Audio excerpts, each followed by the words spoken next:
विचार शून्य बनाना आपने पहले कहा, लेकिन यह तो मन तो पूरे समय विचार शून्य नहीं हो सकता है। जी, डॉक्टर मीनाक्षी जी पूछ रहे हैं। हाँ जी, देखिए, विचार शून्य का अभिप्राय केवल एक विचार चलना चाहिए। तो इस स्थिति का हम अभ्यास करेंगे, इस स्थिति में आ सकते हैं और लोग आते हैं, तभी ये स्थिति मिल पाती है। तो उसी के लिए अपने लोगों को प्रयास करना है जी। तो उसके लिए क्या अभ्यास करना है, कैसे करना है, उस पर हम लोग कार्य करेंगे। उसमें मैं कुछ ध्यान आदि भी आपको करवाऊंगा। शारीरिक स्थिति, आलोचक पित्त किस प्रकार से बढ़िया हो, इसके लिए भी मैं आपको कुछ ना कुछ उपाय बताता रहूँगा। उन पे भी आप कार्य कीजिए, जिससे कि हम अपनी कल्पना शक्ति को बलवान बना पाएँ।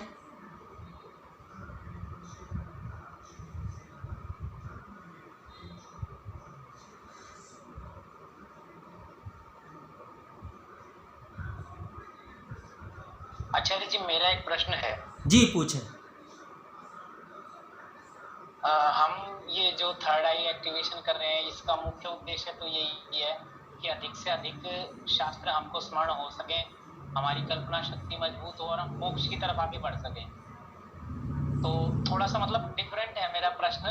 मेरे साथ में जो समस्या आती है ना, मैं उसके बारे में बात करना चाह रहा हूँ। समस्या ये आती है कि अलग अलग शास्त्रों को जब पढ़ने लग जाते हैं और जैसे ज्ञान के ऊपर और उपासना के ऊपर ध्यान देने लग जाते हैं, तो कर्म के अंदर में शिथिलता आ जाती है। मतलब जिस तरीके से अभी कर्म कर रहे हैं, उस तरीके से ज्यादा कर्म नहीं कर पाती। ये कहना चाह रहा हूँ कि ज्यादा कर्म नहीं कर पाते, और ज्यादा कर्म नहीं कर पाते हैं तो अपने व्यक्तिगत जीवन में भी, आसपास के सामाजिक जीवन में भी थोड़ी अव्यवस्था सी लगती है। तो क्या करना चाहिए हमें? कर्म पर अधिक फोकस करना चाहिए या पहली प्रायोरिटी हमारी ज्ञान और उपासना रहनी चाहिए? उसको अगर ज्ञान उपासना को करते हैं तो मेरे साथ में क्या समस्या आती है कि मैंने आपको पहले बताया था कि एक तरफ ज्यादा फोकस हो जाते हैं तो दूसरी चीज फिर अपने आप हटती चली जाती है। तो इसका फिर क्या किया जाए, किस पर ज्यादा ध्यान देना चाहिए? जी, बहुत अच्छा प्रश्न आपने किया। देखिए, ज्ञान कर्म उपासना का संतुलन बनाना है, लेकिन यदि हम ज्ञान पूर्वक कर्म नहीं करेंगे तो कर्म शुद्ध नहीं हो पाएंगे। संतुलन बनाना मतलब शुद्धता का भी संतुलन होना चाहिए। तीनों चीज़ों की शुद्धता होनी चाहिए, तभी तो वो सार्थक है। तो इसलिए ज्ञान के लिए समय लगाना वो एक इन्वेस्टमेंट है एक तरह से, और उपासना में समय लगाना वो भी एक इन्वेस्टमेंट है, क्योंकि उससे कर्म भी शुद्ध हो रहे हैं। तो केवल कर्म करना मात्र उद्देश्य नहीं है, बल्कि उत्तम कर्म करना ये उद्देश्य है। तो उत्कृष्टता आए, इसके लिए दूसरी ओर भी हमें ध्यान देना होगा। ये हो सकता है कि थोड़े से काल के लिए हमारा कर्म थोड़ा सा कम हो जाए, ज्ञान पर अधिक हमारा फोकस हो जाए, या उपासना में हो सकता है किसी समय हम अधिक ध्यान देने लगें, लेकिन वो थोड़े समय के लिए होगा, फिर से हमको वापस आना होगा, क्योंकि ज्ञान और उपासना ये भी बलवान तो कर्म के द्वारा ही होंगी। हाँ, इनमें प्रैक्टिकलिटी तो तभी आएगी, प्रैक्टिकल तो तभी होगा ना। तो इसलिए तीनों का समावेश रहता है, हर समय रहता है, और उनको हमको ये हो सकता है कि हमें किसी समय विशेष पर किसी विशेष में अधिक बल लगाना पड़े, तो वो हम लगाएंगे। फिर जब वो मजबूत हो जाएगा तो वो दूसरी चीज़ों को मजबूत करेगा।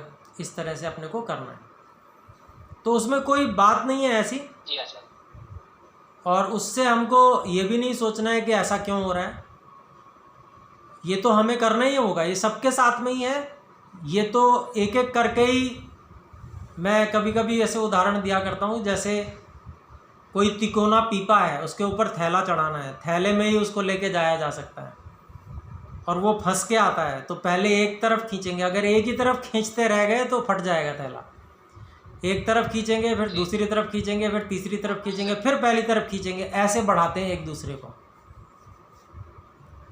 इसी तरह से करना है अपने को।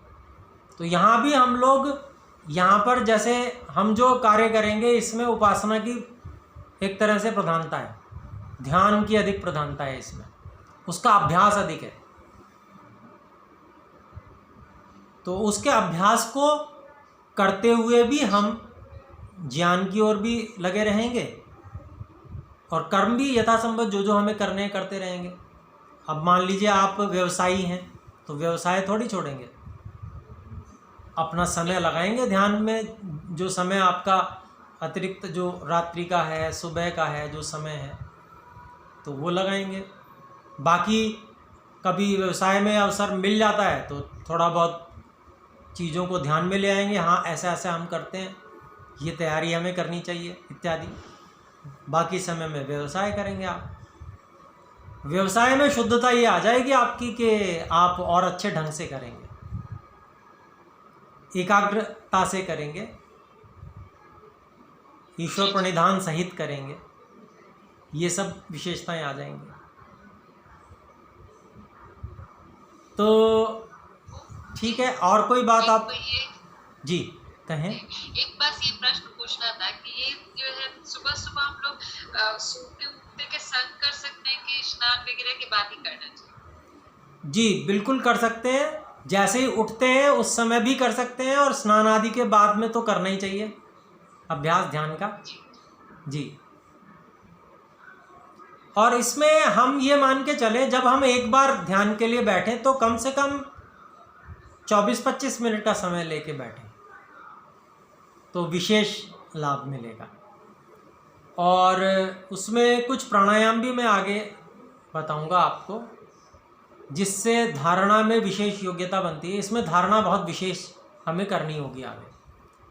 तो धारणा जो हमें करनी है वो उसके बहुत विशेष उस पर प्रयास हमारा रहेगा। वो हमारे लिए बहुत आरंभ में बहुत अधिक उपयोगी रहेगी, धारणा करना बहुत अधिक उपयोगी रहेगा। और उसी से हमको जो इंद्रियों पर, सभी इंद्रियों पर नियंत्रण मिलने वाला है, धारणा पर विशेष प्रयास करने पर। जो हमने स्थान विशेष चुना हुआ है, मान लीजिए ये स्थान लेते हैं हम, इसी को हम पहले लेके चलेंगे। इसके अलावा सारे शरीर का सहयोग पूरी तरह से हमें मिलता रहे, तो उसके लिए भी कुछ साधना करेंगे जिससे कि सारे शरीर का सहयोग पूरे रूप में हमें मिल पाए।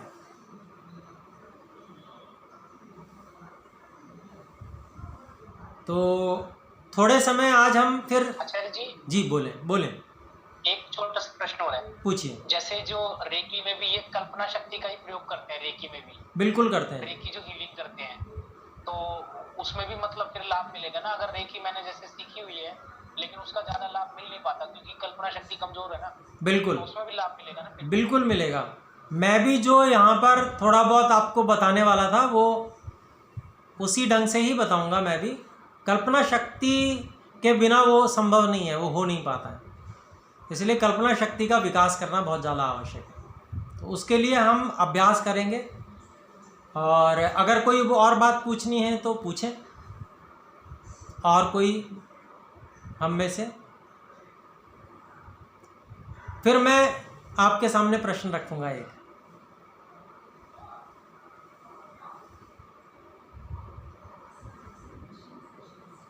तो मैं पूछता हूं,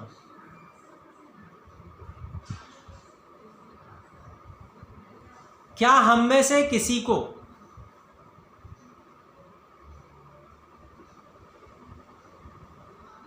अपने ऊपर या विधि के ऊपर, जो मैंने सिद्धांत आपके सामने बताए, कहीं कोई संशय है, मतलब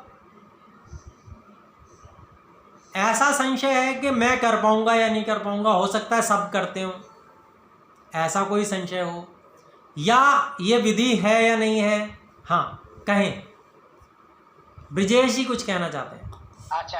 आचार्य जी विधि के ऊपर तो संशय नहीं है, लेकिन अपने ऊपर संशय जरूर है जी। तो इसको भी आप रख लीजिए अभी, मतलब आज इसीलिए मैं, मतलब एक दिन मैं कह रहा हूँ, 2 दिन भी हमारे लग जाएं, लेकिन यह संशय निर्मूल हो जाने चाहिए। इसके बाद में हम निश्चित रूप से सफल होंगे।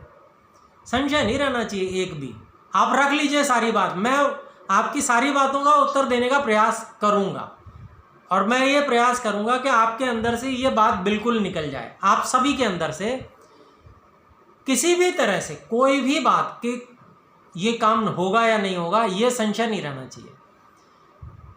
ये बिल्कुल अंदर तक बैठ जानी चाहिए बात कि बस ये तो अब होके ही रहेगा, हम शुरू कर रहे हैं। तो अगर इसमें कहीं संशय है तो फिर आप समझ लीजिए फिर पीछे रह जाएंगे हम।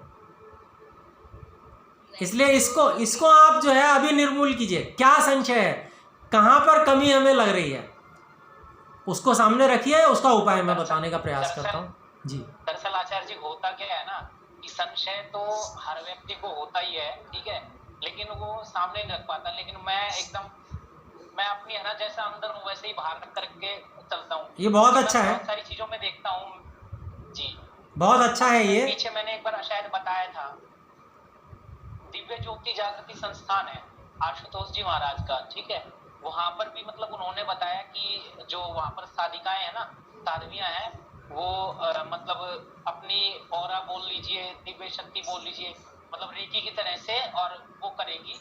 और बहुत सारे वहां पर थे, उन्होंने बोला कि हम पर ये चीजें काम करी हैं, लेकिन मैं आंख बंद करता हूँ तो मेरे को प्रकाश का एक छोटा सा दाना भी, मेरी माँ है अभी, ठीक है, 55 साल से ज्यादा की उम्र है, वो आंख बंद करते हैं, उनको विभिन्न प्रकार के रंग दिखाई देते हैं। मेरे साथ में इतने मैं योग करवाता था तो वो यूं कहते हैं मेरे को प्रकाश दिखता, मेरे को प्रकाश दिखता। बहुत सारे लोग आर्य समाज में बोलते हैं कि प्रकाश पर ध्यान नहीं देना, सिर्फ और सिर्फ परमात्मा के जप पर ध्यान देना है और परमात्मा का ज्ञान पूर्वक विचार करना है, तो वहां पर और ध्यान देना छोड़ दिया। तो बिल्कुल ही मतलब नगण्य, जीरो कह सकता हूँ कि जीरो प्रकाश दिखता है। पहली बार जब आपने करवाया था ना, जब वो सुबह ध्यान की कक्षा हुई थी, उस दिन थोड़ा सा पहली बार, ये पिछले रविवार से पहली वाली कक्षा में थोड़ा बहुत दिखा था मेरे को, लेकिन अब की बार वाली कक्षा में नहीं दिखा बिल्कुल भी जी। देखिए मैं बताता हूँ, अपने ऊपर संशय होता है जी, मैं बताता हूँ। देखिए इसका उत्तर ये है कि हम ये सोचते हैं कि हमें अपने आप कुछ दिखेगा। अपने आप नहीं, अपने आप तो तब होता है जब हमारे पहले के संस्कार हों, या बचपन में होता है अपने आप। हमने सोचा और वैसा हो गया, हमने सोचा कि हमको ये दिखाई दे और हमको अंदर से दिखाई दे जाता है। लेकिन अब जो है वो प्रयासपूर्वक देखना होगा। कैसे? जैसे अब मैं आपको उदाहरण दूं, अब आपको क्या करना होगा कि कोई एक बल्ब ले आइए, नीले रंग का बल्ब लेके आइए और घर में लगा लीजिए, और उसको बैठ के केवल उसी को देखिए 20 मिनट, बिना पल के झपकाने। प्रयास कीजिए जितनी देर तक हो सके, 2 मिनट 3 मिनट जितनी देर तक हो सके, फिर झपका लीजिए आंखें, फिर उसके बाद लगातार देखिए 20 मिनट तक, एक के बाद एक, एक के बाद एक, यही करिए। आप देखिए, आप एक ही दिन की बात बता रहा हूँ, एक ही दिन में आपको आपकी ये जो विचार है ना, ये मान्यता बदल जाएगी। एक बार कर लीजिए मेरे कहने से, ये मान्यता बदल जाएगी आपकी, है ना। तो उपाय हर चीज के हैं जी। मतलब आपका जो पहली बात आपने कही कि बाकी लोगों के संस्कार उस तरीके के, मैंने वो संस्कारों पर ध्यान नहीं दिया तो संस्कार जाकर के छुप गए हैं, या वो पुरुषार्थ व्यर्थ हो चुका है, तो दोबारा से पुरुषार्थ करके उन संस्कारों को जगाना है, तो सारी चीजें फिर हाँ जी, हाँ जी, हाँ जी, हाँ जी। वो अभ्यास नहीं है, तो वो अभ्यास ना होने के कारण से ऐसा है। अभ्यास कर लेंगे तो हो जाएगा।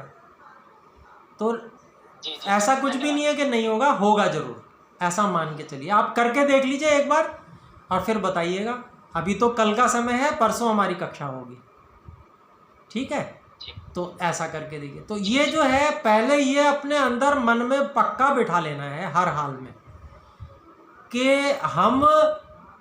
हम ही शूटर हैं, बस शूट होगा ही होगा और लक्ष्य पर तीर लगना ही लगना है, कोई इसमें दो राय नहीं है। ऐसा हम जब तक ऐसा बिल्कुल नहीं हो जाता, जब कोई संशय हो तो आप मेरे से बात भी कर सकते हैं, अलग से मैसेज भेज सकते हैं, मैं प्रयास करूंगा आपके संशयों का निवारण के लिए, ठीक है। और बिल्कुल पक्का ये करके चलना है कि अब तो ये करने ही वाले हैं हम, जो भी समस्या आएगी उसको हम ठीक कर देंगे, उस समस्या से बढ़ जाएंगे, उससे आगे निकल के ऊपर आ जाएंगे।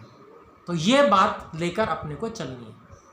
सिद्धांततः बिल्कुल सही सिद्धांत है, बिल्कुल कैसे होता है ये भी हमको इसकी जानकारी हो गई है, ठीक है। और किसी प्रकार का भी संशय हमारे मन में नहीं रहना चाहिए। आज विशेष रूप से केवल इसी चीज़ को हम सब समझ पाएँ, हमारे मन में कोई संशय ना रह जाए, किसी प्रकार की बात ना रह जाए, पूर्ण दृढ़ विश्वास हमारे मन में हो जाए, और जब हम कार्य करने के लिए शुरू करें, प्रारंभ करें, तो ये हमारी स्थिति रहनी चाहिए। इसलिए आज की हमने कक्षा रखी।